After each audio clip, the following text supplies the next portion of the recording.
مو شاعري 2015 نه سټارټ کړې وه، خو اول کې داسې وه چې شاعري مې لږه کچا وه، نو مو بیا مشاعرو ته تګ سټارټ کړو، مشاعرو له تلم.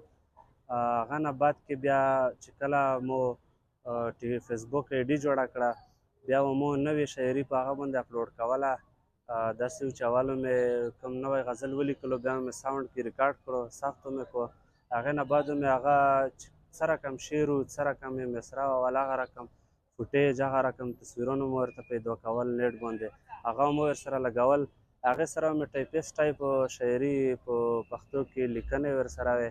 نو هغه مختلف تصویرونه او عکسونه، یو غزل سره تقریبا 80 اویا اتیا تصویرونه مې راتله. بیا چې نظم شو 3 منټ 4 منټ لږ بیا اوږد شه، نو بیا 200 300 تصویرونه دغسې د هر ټکي په لحاظ سره د هر یو چې کوم مې سره سوټ کې و او څه رقم لفظونه و، هغه رقم مو عکسونه ورته جوړول، داسې مو بیا ویډیو ایډیټ کوله.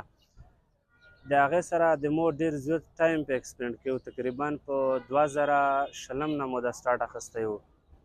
نو بیا 3 کاله مسلسل مو دا شاعري اپلوډ کوله فیسبوک نه، چې ډېر زیات خلکو خوښوله.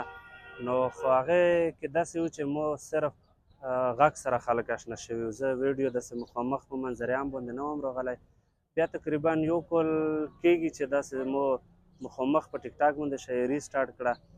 یو غزل مې ویله، هغې سره مې بي جي ایم لګولو، بیا مې اپلوډ کولو، داسې خلکو خوښوله. نو هغې سره بیا زه لږ ایکسپارټ شوم، مو سره شاعري زر زر مې اپډیټ کوله. تقریبا مخکې مې چې 2 ګنټې پې لګې، مو بیا 20 منټه یا داسې 25 منټ نیمه ګنټه داسې مو پې لګوله.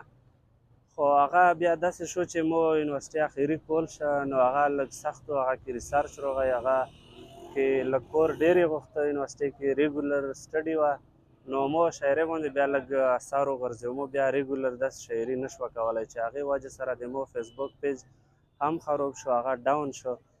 نو مو بیا ټیک ټاک هماغسې چې څنګه مې تاسې له وویل یو منټ یا نیم منټ داسې 30 سکنډ شعر مې جوړولو، څه سره مو شریک کولو. شاعري مې تقریبا چې څنګه تاسو ته مې ویل چونکې 2015 نه شروعات کړی و، نو مو سره ټایم هم ډېر و، یونیورسټۍ له تلم راتلم، کالج و، کالج ټایم کې مو سکول ټایم کې ډېره شاعري کړې وه. نو تقریبا مو 40 ډکشنرۍ دا کې لیکلي، دا چې ټول سره راجمع کې لږ بږ 15,000 شپږ غزلې روسي. د غزلو نه علاوه مو نوې شاعري په نثر کې، په نظم کې کور کړه، نثر کې لکه ډرامې شوې، ناول شه، پښتو سندرې شوې یا داسې ټپیزې شوې، خو ډېر کور مو په غزل کې کړه. نو په غزل کې اکثر د مو فوکس په رومانټیک شاعرۍ باندې و، خو چونکې بیا حالات وروسته لږ خراب شول، نو مو وویل چې یاره دا وخت کې رومانټیک شاعري بالکل سوټیبل نه ده خلکو سره.